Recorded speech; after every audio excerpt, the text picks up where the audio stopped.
Okay, so on this assignment sheet for our two t-shirt designs that we're going to press onto the t-shirt, the specifications say that we need to make our finished document 11 inches by 11 inches using a cut contour swatch. Our final artwork should be submitted as a PDF with the sketches showing the design process, fonts outlined if you're using fonts. So what's uploaded to Edmodo should be 3 different sketch ideas for the design of the shirt, 1 finished sketch, mock-up of the shirt with the placement of the graphic onto the mock-up, and photo of your finished shirt. So this is after we press it. All right, so then I created a quick sketch just to show you guys, brought it into Photoshop. So what I want to do is select that sketch, copy, and then open up our Illustrator document. So this is 11 inches by 11 inches. You could go by inches here, or else you just change this over to inches, hit create. So now I'm pasting my sketch into Illustrator and resizing it to fit the boundaries. And then what I'm going to do is pull up my layers, and I could either do it that way or else go over here to layers and make sure that it's up. And then I'm going to create a new layer and lock that bottom layer. So now all I'm going to do is go around and trace my sketch. I'm sure that you guys will be making something a little bit more time consuming. I'm just doing this very quickly because I want to show you what you need to be doing for this assignment. From here on till the next part, I'm just going to fast forward it so that you don't have to watch me trace.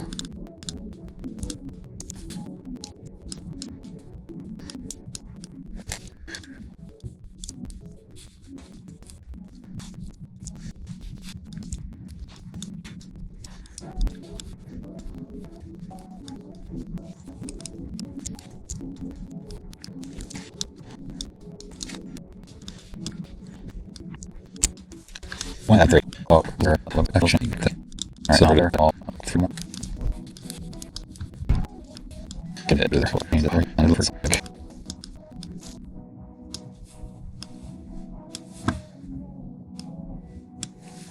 All right. All right. Let's select all. Give it a color. Get rid of our stroke.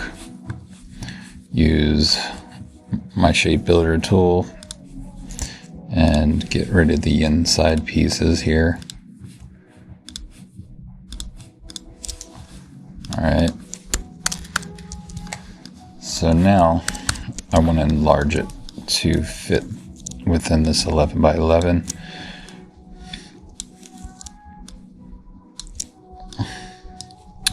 Then what I want to do is, since I want to end up having this to be a one colored, I would use my outline as my cut mark, because what we're basically going to do is peel out all of this white area and leave the text in there. So what I'm going to do is go to my roll and cut swatch. So if you go into open swatch libraries and then roll in VersaWorks swatch libraries, then roll in VersaWorks, you should be able to get that pink cut swatch, and you want that to be your outline. All right, so now if I have a color that I want to use, either a roll-in color, I can just go back into my color books, go to VersaWorks, swatch libraries, and then pick a color. What I want to do is just basically, it's pretty much like a bleed, so I could select that color, push it to the background, and now the printer is going to print over here and it's going to cut out my letters here. And then what I'm going to do is peel away the excess, leave my letters in there, and then when it comes to transferring it onto the transfer film, then it'll just leave the letters on there, and that's what's going to be ironed on. Okay, so this is the final graphic. Now we're going to go to print. Once it's printed, it'll look something like this, where you have a printed sheet. The bleed is the size of the 11-inch paper. What I'm doing here is cutting out sections so that I could weed out those sections. What I've come to the conclusion that when you are weeding out, sometimes it's better to do it in portions rather than trying to weed out the whole thing, because then sometimes the graphic comes out with the background. So I'm going around and I'm weeding out certain sections so that it's not picking up the graphic itself.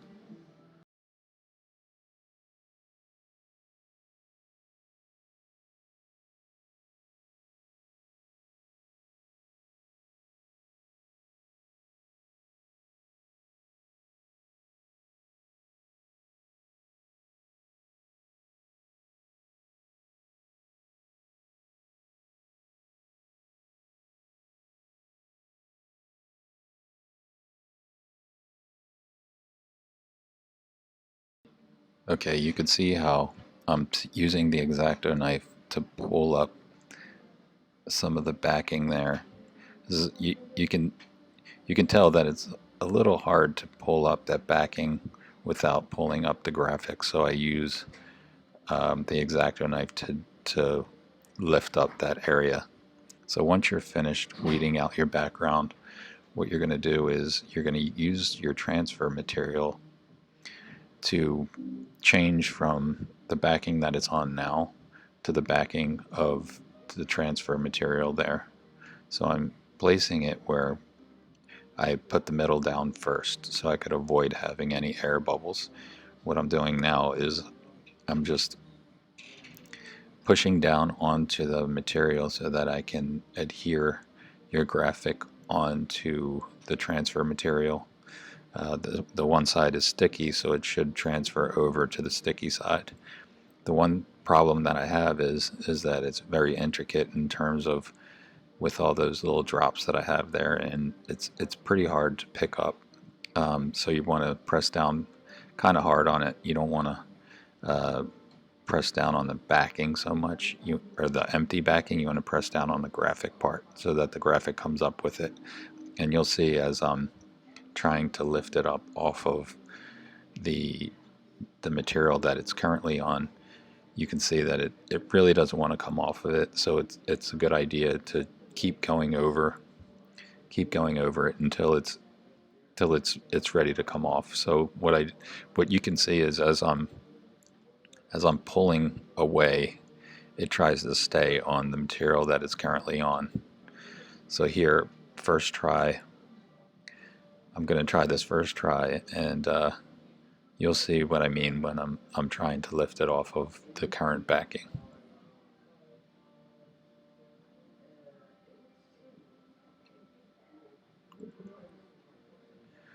So I tried to get all the air bubbles out first, and now I'm going to try to lift my transfer material off of the current backing, and you can see that it doesn't seem to want to stick to the transfer material.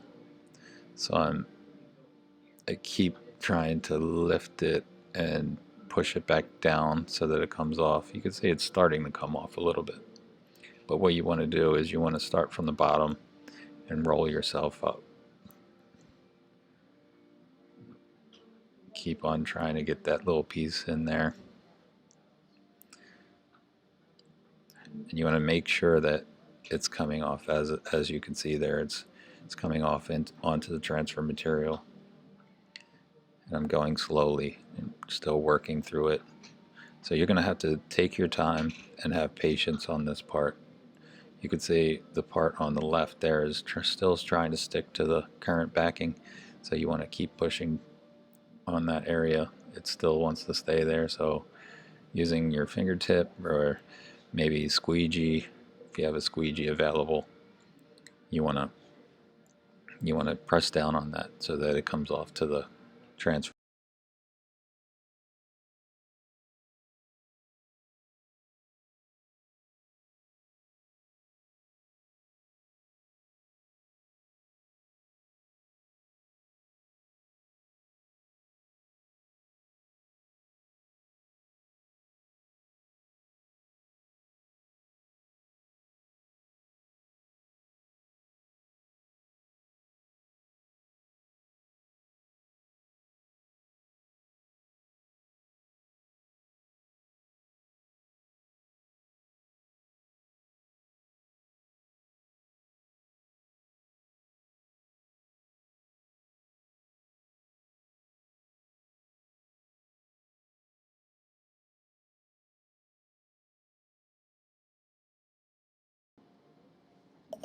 Okay, so now that we have this transferred onto our transfer material, you want to go over maybe and look at some of the areas that look like there is still an air bubble in there, and try to squeegee it, or try to but use your finger to push it down onto the transfer material a little bit better so that it looks a little cleaner. You don't want to have any folds or anything like that.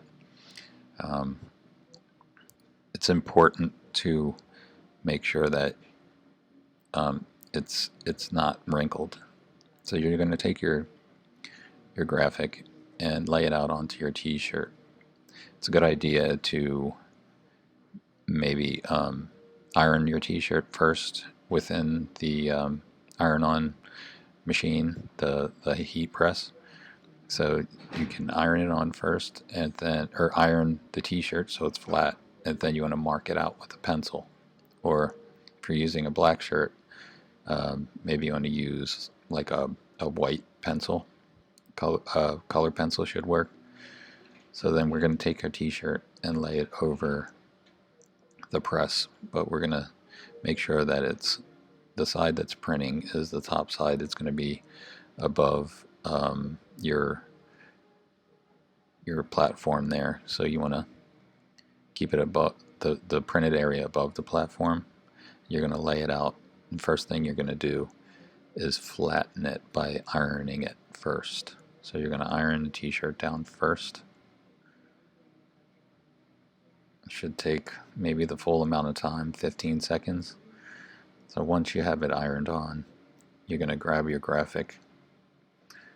Once you have your t-shirt ironed out, I should say, you're going to take your graphic and you're going to lay it out onto your kind of registrations that you created by your pencil marks there. So I'm laying it out, and then you're just going to swivel the press around and press your shirt.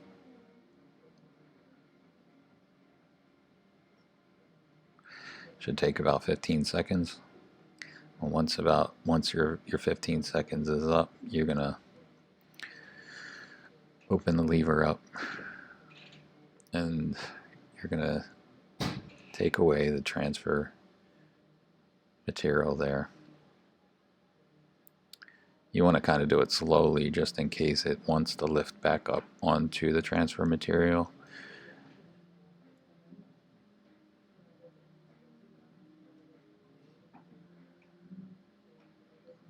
Take the t-shirt off of the platform.